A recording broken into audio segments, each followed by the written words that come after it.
आपने बहुत बड़ा बोझ उठाया है रानी जी। उम्मीद करते हैं कि आपके कंधे इस बोझ को बर्दाश्त कर पाएंगे।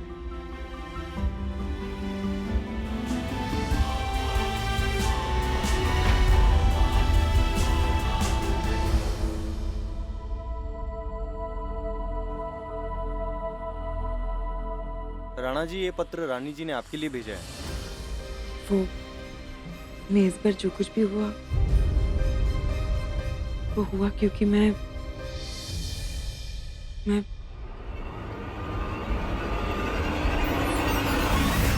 रानी जी, रानी ये गायत्री,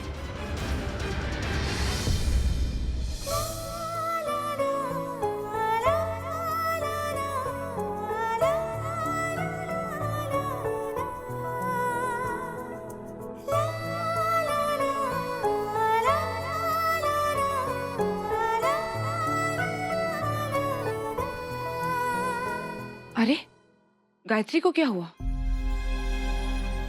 मैं ठीक हूँ।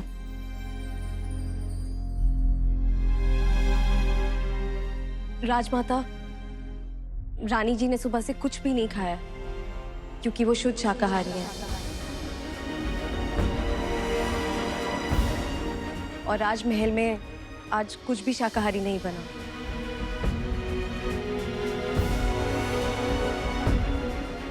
प्रणाम राणा जी। हम लोग गायत्री को पग फेरों के लिए लेने आए हैं। जी बिल्कुल, पर उससे पहले हम कुछ कहना चाहते हैं। रानी गायत्री के संस्कार हमसे अलग हैं, पर हम उनके संस्कारों का सम्मान करेंगे।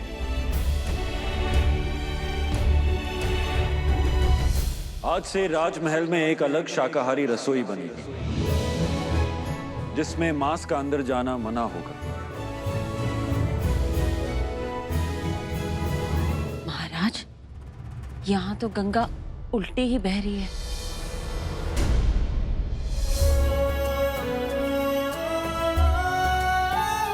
हम बहुत खुश हुए राणा जी कि आप अपनी रानी का इतना ख्याल रख रहे हैं।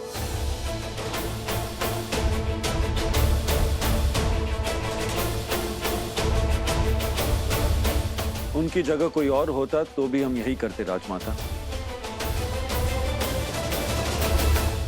राणा जी, आपने जो कुछ भी किया हमारी गायत्री के लिए, वो देख के हमको विश्वास हो गया कि गायत्री इस राजमहल में खुश रहेगी।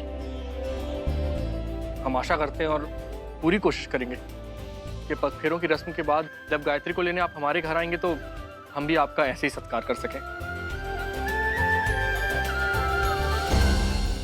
सड़क से उठ के आई लड़की रानी क्या बन गई? हमें हमें इज्जत का पाठ पढ़ाएगी। इज्जत उतारना किसे कहते हैं, ये आज तुम्हें पता चलेगा गायत्री।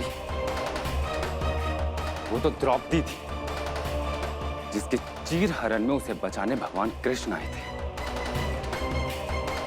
आज देखते हैं कि तुम्हारे चीर हरण में तुम्हें बचाने कौन कृष्ण आएगा। हम चाहते हैं कि आप सदा प्रसन्न रहें। आपको यही आशीर्वाद देंगे।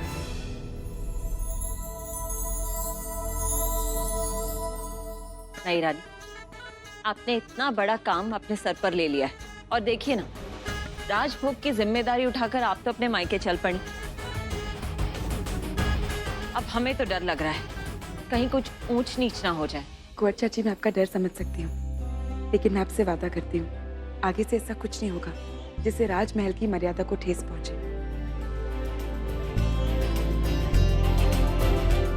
राजभोग की तैयारी के लिए मैं वक्त से लौट आऊंगी। बस आपका आशीर्वाद चाहिए। हमारा आशीर्वाद हमेशा आपके साथ है।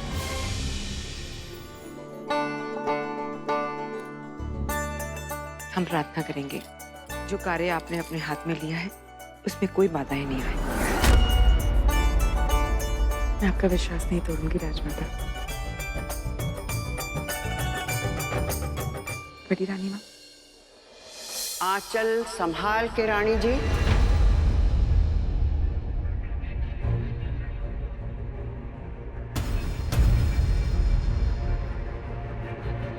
ये आंचल आमेर कोट की रानी का है। इस आंचल में आमेर कोट और इस परिवार की प्रतिष्ठा, गौरव, शोभा सब है। ये आंचल सर पर रहा तो हम सबके सर ऊंचे, और अगर ये आंचल गिर गया तो समझिए कुछ भी नहीं संभल पाएगा।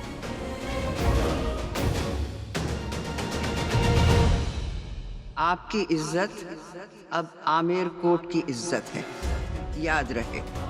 जी बड़ी रानी माँ।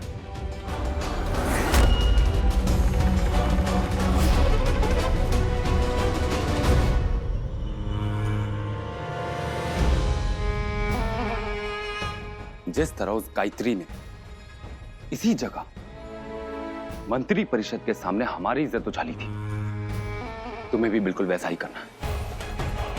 बीच बाजार उसकी इज्जत उछाल दो, उतार दो उसकी साड़ी और उछाल दो उसकी इज्जत।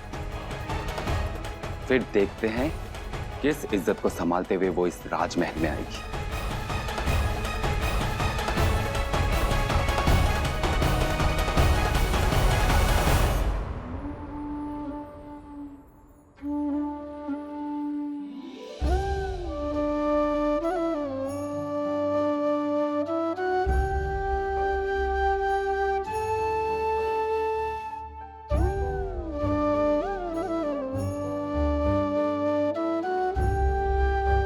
पगफेरों के बाद पति अपनी पत्नी को मायके लेने आते हैं। मैं आपकी राह देखूंगी।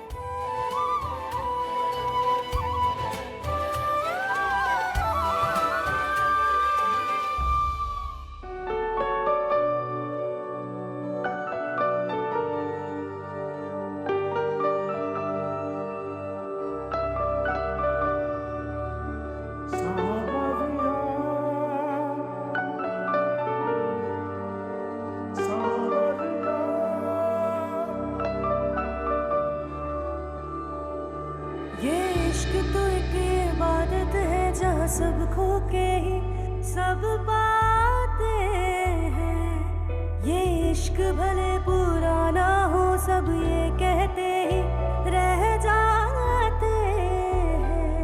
प्यार का पहला, इश्क का दूजा और मोहब्बत का तीसरा लफ्ज आधा होता है।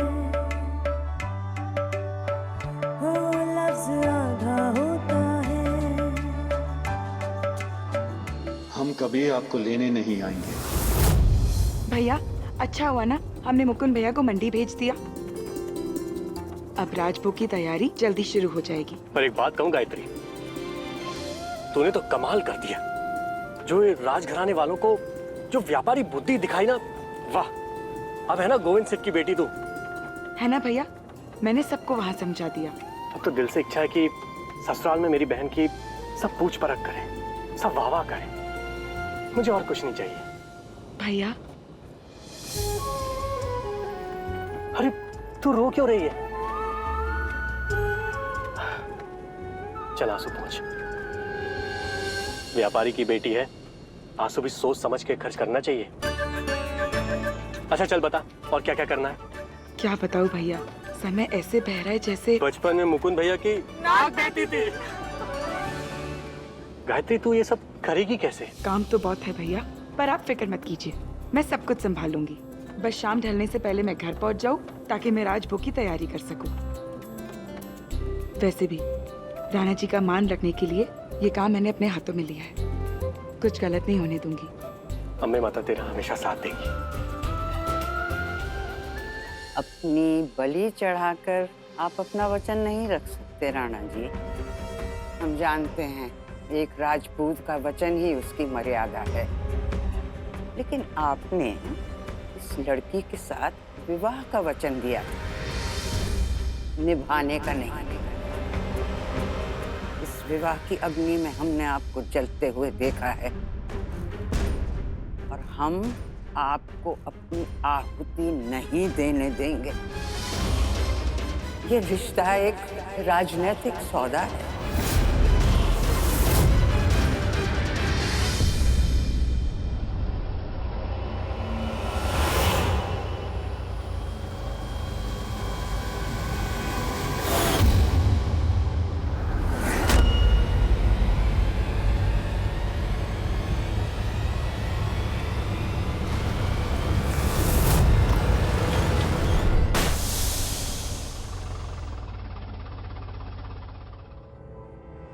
मैं देखता हूं।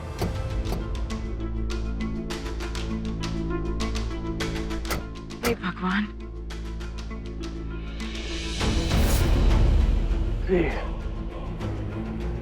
हे अम्बे माँ, भैया आप क्या करेंगे?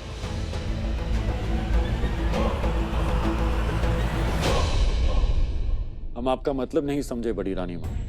आज जब नई रानी के सम्मान राजभोग की बात हो रही थी, हमें सुलक्षणा की याद आ गई। सुलक्षणा के सम्मान में दिए राजभोग की याद आ गई। इतने खुश थे आप सुलक्षणा के साथ, हर समय हंसते रहते थे। वो हंसी जाने जाने कहाँ खो गई है।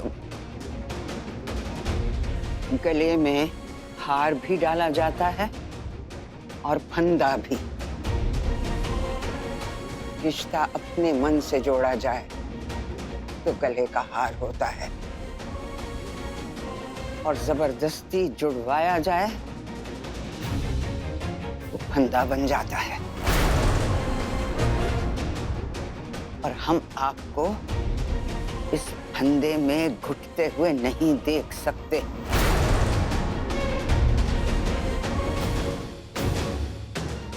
हम घूट घूट के नहीं जी रहे हैं।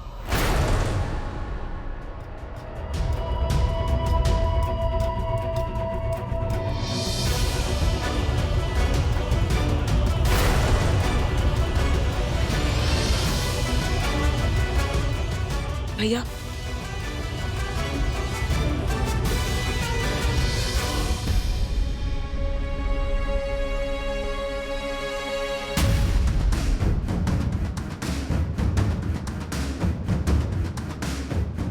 भैया तो पटाखे की तरह फट गया।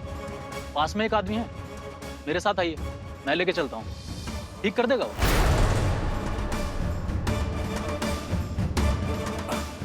जी नहीं भैया, धन्यवाद। हम लोग चले जाएंगे, घर पास में ही है। गायत्री चल। अरे प्रणाम रानी जी। प्रणाम। अरे भैया कैसा अनर्थ कर रहे हो? अमेरकोट की रानी क्या पैदल चलेंगी? अरे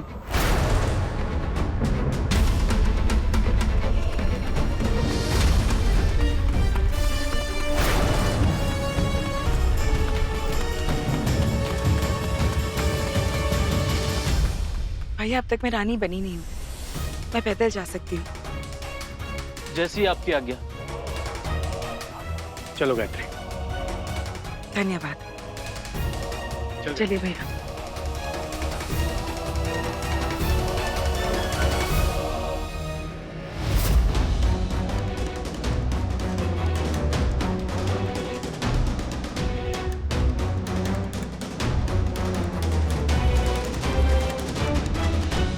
राज परिवार की इज्जत अभी तो बच गई, पर ज्यादा देर नहीं बचेगी। बेइज्जती क्या होती है, राजमहल वालों को अब पता चलेगा। आप हमसे कुछ नहीं छुपा सकते राणा जी। हम देख सकते हैं कि आप पग फेरे की रस्म पूरी करने के लिए नहीं जाना चाहते। हम सिर्फ अपना फर्ज निभा रहे हैं। आप आमेर कोट के राजा हैं राणा जी। राणा जी हैं। आपको बहुत बड़े बड़े काम करने हैं, आपको तकदीरें बदलनी हैं, आपको नए इतिहास गढ़ने हैं। जिंदगी की छोटी छोटी बातों में नहीं पड़ना है।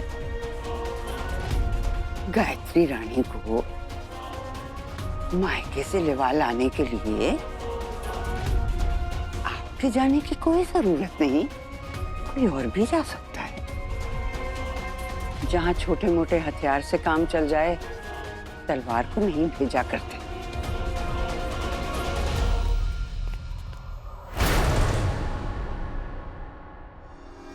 प्रणाम बड़ी रानी माँ।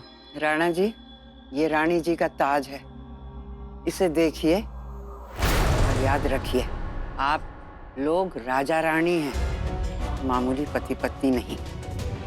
आपका फर्ज है राजा रानी की परंपरा निभाना। मामूली पति पत्नी का दस्तूर निभाने के लिए अगर आपके पास वक्त नहीं है तो कोई आपसे सवाल नहीं करेगा। आप राजा हैं, शासक।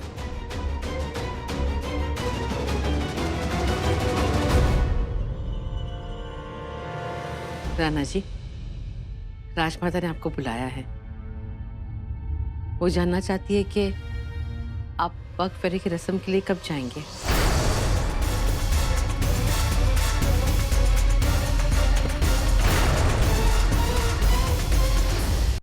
रानी गायत्री देवी, क्या आप ये राजभोग कम खर्चे में कर पाएंगी? तो मैंने तुमसे कह दिया, मंत्री जी कम खर्च किया, आपको चाहिए ना तो मुफ्त में करवा दूं। सच्ची? मुच्ची। और फिर पता है, देवर जी ने मुझसे कहा, रानी गायत्री देवी, आप यूं मर्दों के बीच में मत बोलिए। तो मैंने भी बोल दिया, क्यों ना बोलूं? भगवान ने इतनी लंबी जुबान दी है तो क्या चूरन चाटने के लिए? और वैसे भी किसी की जान लेकर पेट भरने में क्या फायदा है? पर गायत्री, तूने राजभोग की जिम्मेदारी लेकर अच्छा नहीं किया। ननंदिया, इस जिम्मेदारी के नीचे दब ना जाए, गंगा कसम। हाँ गायत्री, अब हम इतने सालों से गृहस्थी संभाल रहे हैं, कोई 20 आदमी का खाना बनाने कह दे, हाथ पांव फूल जाते हैं। तू इतने सारे लोगों का राजभोग अकेली कैसे बनाएगी? मैं चलती हूँ तेरे साथ, तेरा हाथ बटा दूँ। माँ, ये मेरी गृहस्थी, इसे मैं खुद संभालूंगी। और माँ, मैं अकेली थोड़ी ना हूँ, मेरे साथ इतने सारे लोग हैं जो मेरी मदद करेंगे। और वैसे भी ये मैं उनकी लाज रखने के लिए कर रही हूँ। उनके मान पर पट्टा नहीं आने दूंगी मैं। बस वो अब जल्दी से मुझे लेने आ जाए ताकि मैं राजभोग की तैयारी कर सकूं। हम रानी गायत्री को लेने नहीं जाएंगे। ये आप क्या कह रहे हैं? आपने वचन दिया था कि... आपको दिया हुआ वचन हम निभा चुके हैं राजमाता। आमिर कोट के लिए हुए इस सौदे में हम खुद को हार चुके हैं। अब इस लड़की के आगे पीछे घूमकर हम बार बार उस हार को याद नहीं करना चाहते।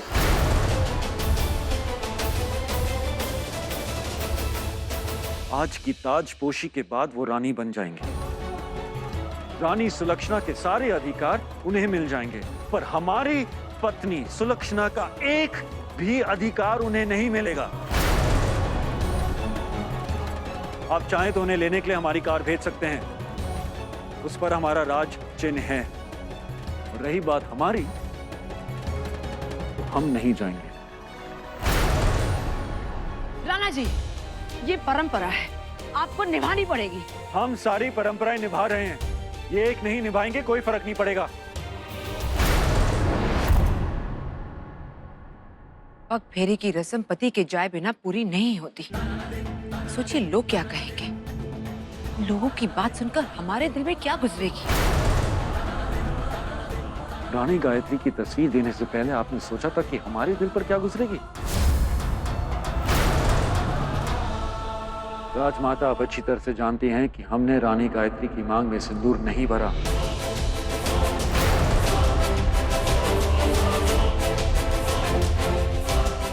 और ना ही भरेंगे।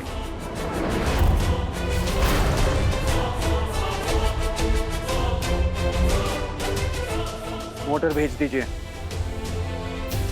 प्रजा को ऐसे लगेगा कि हम ही गए हैं।